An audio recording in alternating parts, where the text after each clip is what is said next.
Hey guys, welcome back to my channel. Today, I'll be showing you how we can predict floods using machine learning algorithms, specifically linear regression. Okay, so let's start. So first we import our pandas library, NumPy library and matplotlib for making some for our machine learning algorithm.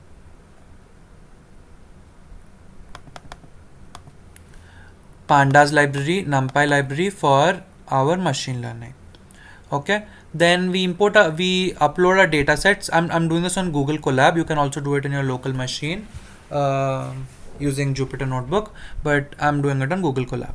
So on Google Colab we have to upload our data set. So if you're doing it on your local machine, you do not need to follow this step, but here I need to upload my data set. Okay, so what data set are we using?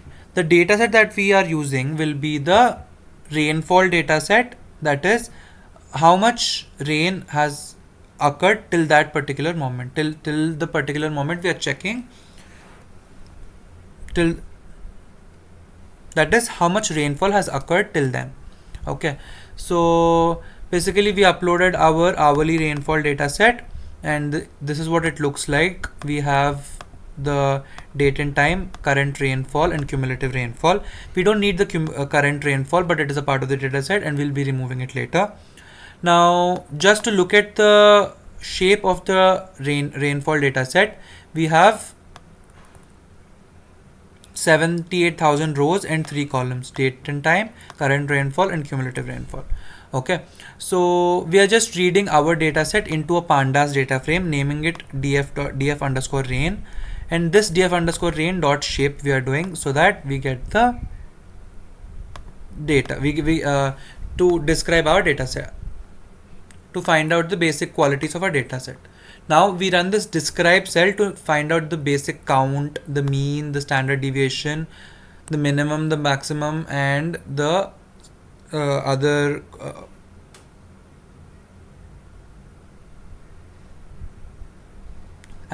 required statistical data.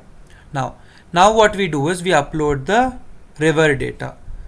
That is basically what we are doing is we input the rainfall data and we get the river, we predict the river data. That is, if we input the river data, that is if we input the rainfall data, we should be able to predict the level of the river to check if the flood will happen or not. Okay, so what we do is we uploaded our river data and we just printing the first few rows of the river using the head function, and these are the levels of the river. Okay, so now what we'll be doing is we'll be merging the river data set and the rainfall data set. Okay, so there'll be current rainfall, cumulative rainfall and river level. Okay, now wherever this NaN is there, that will make it difficult for us to calculate. So what we'll be doing is we are giving it as 0. So we are replacing Na as 0 using this function fill Na by 0. Okay, so wherever there's Na, we'll be filling it with a 0. Okay, now what we do is we are dropping the column current rainfall because it is not required. We only need the cumulative rainfall and the river level.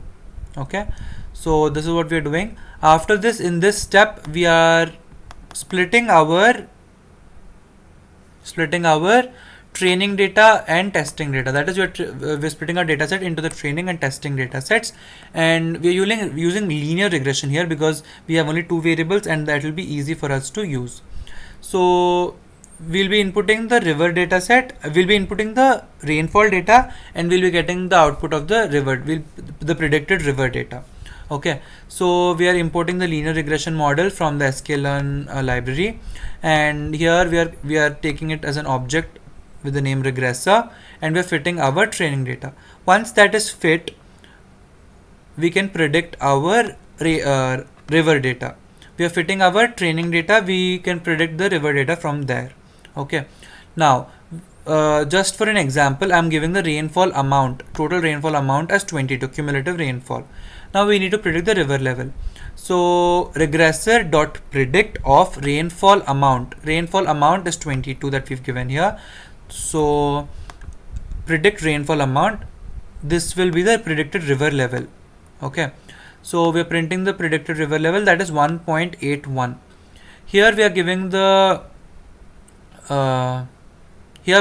the condition as if the river level is greater than 1.5, print flood, else print no flood.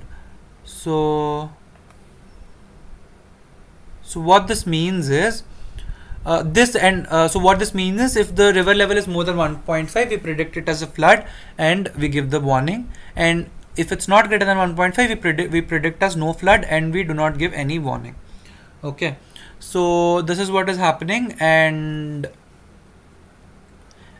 also we can set this based on the wall size of the river. So if we have more, we can increase this 1.5 as 1.6, 1.7 based on the river that we are dealing with. Okay, so that's it for this video. Thank you so much for watching. Do like, share and subscribe if you like the video. Thank you.